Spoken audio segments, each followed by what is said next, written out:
Assalamualaikum warahmatullahi wabarakatuh.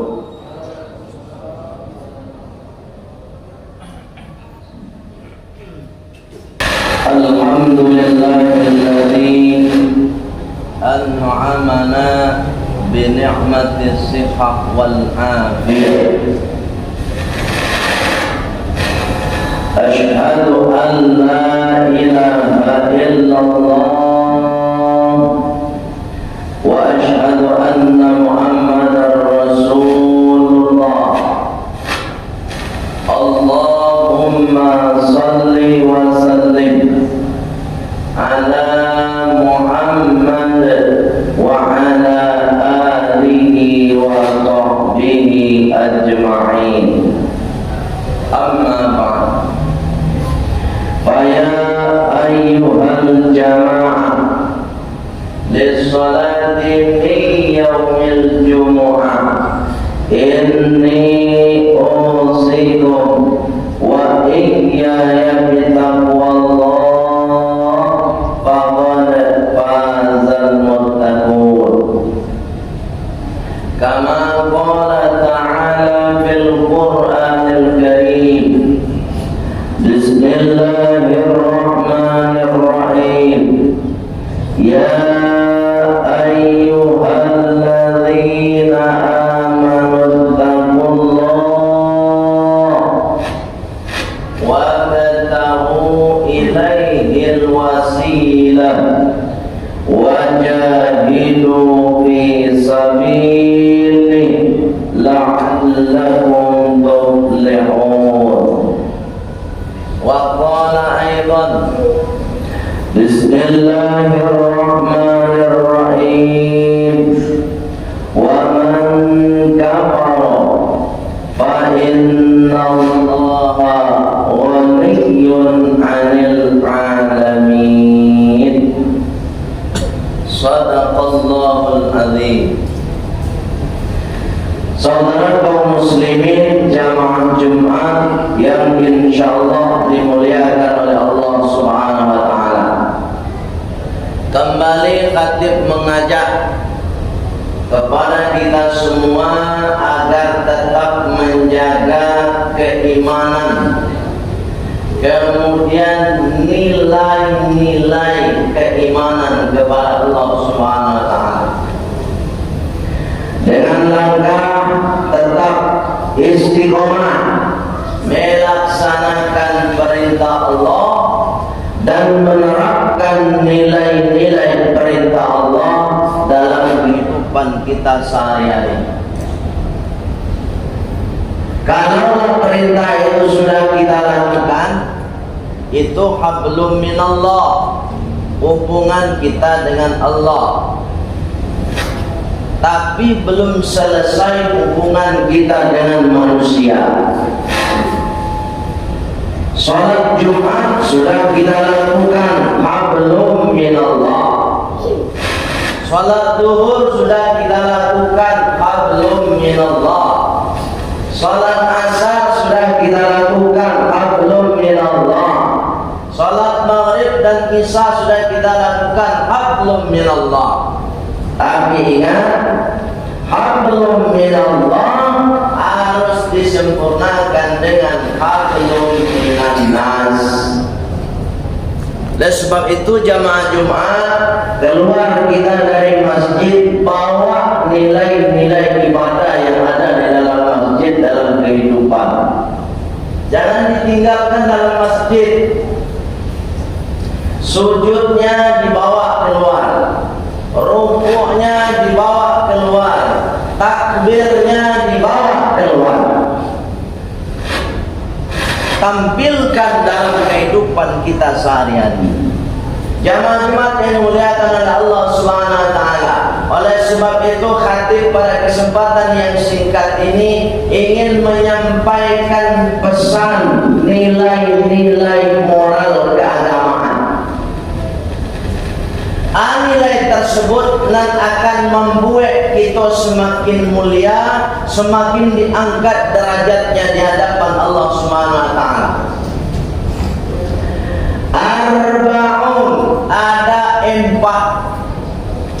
turfa'u ila a'lad darajati, yang akan mengangkat atau diangkat diri kita ke derajat yang lebih mulia.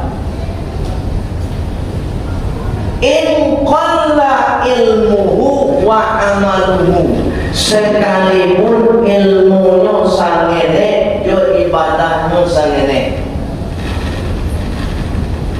Ilmu kurang, ibadah kurang, akan tetapi bisa kita mulia di hadapan Allah dan di hadapan manusia. Apa itu? Yang pertama, al-hilmu. Jadi kalau kita ingin mulia di hadapan Allah, mulia di hadapan manusia, dimanapun kita berada, maka dimiliki yang pertama al-ilmu. Apa itu al-ilmu? Kemampuan maksimal seseorang bisa mengendalikan amarah. Tidak pemerang, no. Di masa juga baru, dalam keluarga, di kantor, dimanapun kita berada, ketika kita mampu maksimal mengendalikan amarah, maka di situ kita adalah manusia yang mulia di hadapan Allah Subhanahu wa Ta'ala. Ibadah wajib sudah kita lakukan. Kalau kita tidak mampu mengendalikan amarah, maka ibadah wajib hanya sebatas hablum minallah, belum sampai kepada hablum minannas. Oleh sebab itu jamaah Jumat yang dimuliakan oleh Allah Subhanahu wa Ta'ala, hadir yakin jamaah Jumat adalah orang-orang yang patuh, yang taat kepada perintah Allah.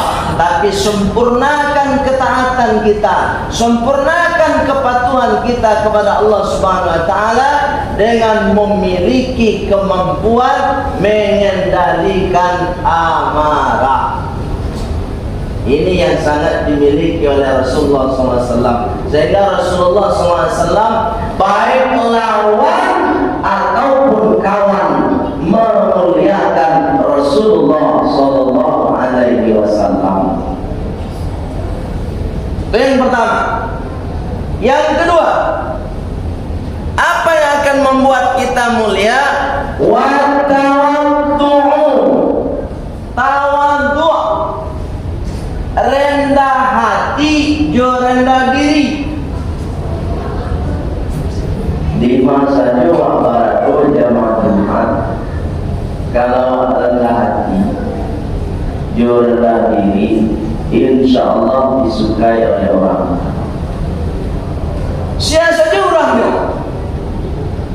Coba perhatikan, Rasulullah SAW saking rendah hatinya, pernah Rasulullah mengatakan kepada Abu Bakar, "Ya Abu Bakrin, wahai Sayyidina Abu Bakar, Iqra, bacakan li kepada saya min ayatil Quran, dari ayat-ayat Al-Quran." Coba yang Rasulullah, Nabi Allah, kekasih Allah, Rasulullah, utusan Allah, dijamin masuk surga, hafiz Quran 30 juz. Akhirnya Rasulullah, Abu Bakar, tolong bacaan ayat Al-Quran, biar lambo nama nyimak. Biar nama nyimak engkau membaca, Abu Bakar, kata Rasulullah. Ini saking rendahnya hati Rasulullah Sallallahu Alaihi Wasallam. Seharusnya kan para sahabat yang mendengar bacaan ayat Al-Quran Rasulullah, tapi ketika itu Rasulullah meminta dengan sengaja kepada Abu Bakar radhiyallahu anhu untuk membacakan ayat Al-Quran, dan Rasulullah yang menyimaknya. Bukan masalah bacaan ayatnya sebenarnya yang menjadi konteks bahasan kita, tetapi rendah hatinya Rasulullah sallallahu alaihi wasallam di depan para sahabat. Jamaah Jumat, kalau boleh dikaji kerendahan hati kita, termasuk kepada anak-anak. Padahal kalau ingin dikaji dan lebih sakit dosanya anak-anak ngana lembalik. Cuba ketika awak salaman, jurang yang lebih gaib awak salaman, awak hormatinya. Cuba ke anak-anak ndak badusuk ni namu awak salaman. Padahal secara ideal kalau kita kaji secara mendalam, orang yang lebih kecil yang tidak berdosa itulah yang harusnya kita sentuh tangannya dengan baik. Itu makanya kita lihat sebagian ulama kita, sebagian guru-guru kita, ketika dia ketemu anak-anak, dia salam dan cium tangan. Kenapa? Karena dia masih suci. Sedangkan kita, ini mohon maaf, kita yang sudah dewasa, dosanya bagaikan buih di lautan. Dibandingkan dengan anak-anak yang belum balik, maka mereka yang lebih suci. Bahkan terkadang terjadi di masjid dan musola, ada orang-orang yang memarahi anak-anak kecil yang dia ikut sholat berjamaah karena hanya ribut, dia dimarahi dan diusir, bahkan dilarang kembali untuk datang ke masjid. Ini tidak semua masjid, sebagian. Ini orang tua yang marah tidak sadar ini. Padahal di samping mereka anak yang suci, mereka adalah generasi yang akan melanjutkan memakmurkan masjid itu. Kok marah kita sama anak-anak kecil? Kenapa? Dia sholatnya bagus ataupun tidak bagus, ribut ataupun tidak ribut, tetap belum dapat nilai sholat. Kenapa? Belum balik. Yang harus introspeksi adalah diri kita sebagai orang tua. Kenapa membiarkan anak kita datang ke masjid sendirian, sedangkan orang tua yang tidak hadir ke masjid? Ini yang masalah sebenarnya. Kalau anak-anak nggak ada masalah. Kenapa ini bisa terjadi? Karena kerendahan hati orang tua kepada anak juga kurang. Jamaah Jumat ini muliakan oleh Allah Subhanahu wa taala. Nabi Ibrahim alaihissalam, karena kerendahan hatinya kepada Ismail, sehingga Nabi Ibrahim alaihissalam meminta pendapat ke Nabi Ismail. Apa pendapatnya tentang mimpi Nabi Ibrahim? Kalau Nabi Ibrahim ini berbangga dengan egonya sendiri, mungkin tidak minta pendapat Ismail, langsung dia tidak biasa Islam. Tapi hebatnya Ibrahim, dia panggil anaknya, dia temui anaknya, kemudian dia ceritakan mimpinya. Bagaimana Ismail kira-kira ayah mimpi tadi malam, dan mimpi itu mendapit menyembelih engkau ya Ismail alaihissalam. Apa jawab Ismail? Kalau memang benar itu perintah Allah, silakan. Ini kadang-kadang kita orang tua meremehkan ide pandangan seorang anak kita, padahal mungkin dan mohon maaf cakap, anak kita pandangannya lebih cemerlang dari kita.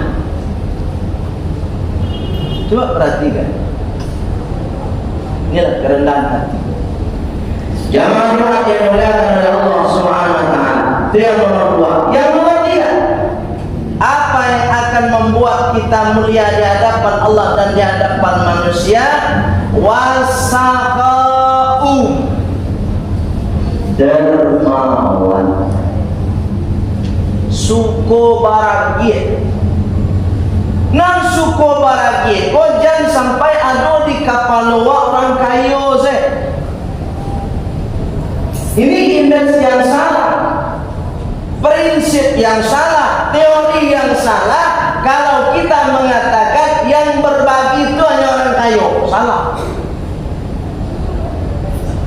sebab kita semua bisa menjadi orang dermawan. Kenapa kita berprinsip bahwa yang berbagi itu hanya orang kaya? Karena kita menyikapi, memandang berbagi itu hanya dalam bentuk uang. Padahal jamaah Jumat, berbagi itu tidak hanya sebatas uang saja. Tenaga kalau mampu tenaga, pikiran kalau mampu pikiran. Berbagi dengan tenaga. Kalau kita mampu menolong orang lain dengan tenaga, tolong dengan tenaga. Kalau kita mampu dengan pikiran, tolong dengan pikiran. Paling tidak, kalau tidak mampu sama sekali, diam. Diamnya kita tidak mengomentari orang lain, itu merupakan salah satu kita menolong, salah satu bentuk kita dermawan. Ini kadang-kadang sudah lama menolong indah, baragi piti indah, tapi kalau komentar yo kancang. Kau nak membuat awak mungkin. Jangan yang mulia oleh Allah Subhanahu wa taala. Yang terakhir, yang nomor 4 yang akan membuat kita mulia di hadapan Allah dan di hadapan manusia, wa husnul khuluqi, baiknya, bagusnya akhlak kita fil nasi, di dalam atau di depan manusia. Bagusnya akhlak kita di depan siapapun merupakan cara supaya kita menjadi mulia. Sopan santun. Ini kadang-kadang sekarang udah hilang sopan santun. Nang kete dado maru nang gaete nang duo. Di mana jalan masuk ase, ndak ada basa-basi gini le. Tak ada menghargai orang tua le. Coba perhatikan. Ini yang sudah hilang. Jangan lupa dimuliakan oleh Allah Subhanahu wa taala. Ketika akhlak kita sudah tidak baik, ketika sopan santun sudah tidak ada, maka itu yang akan menjadikan kita. Padahal sekalipun kita tidak berilmu, sekalipun kita tidak beruang, sekalipun kita tidak banyak ibadahnya, tetapi ketika punya akhlak yang baik, maka di situ yang akan mengangkat kemuliaan derajat kita sebagai hamba Allah Subhanahu wa taala. Oleh sebab itu, jamaah Jumat yang dimuliakan oleh Allah Subhanahu wa taala, nomor 4 ini perlu kita renungkan kembali. Setelah kita menjalani hablum minallah dengan baik, maka perbaikilah akhlak kita kepada sesama. InsyaAllah ini akan menjadikan kita mulia di hadapan Allah Subhanahu wa taala. Fa'tabiru ya ulil albab.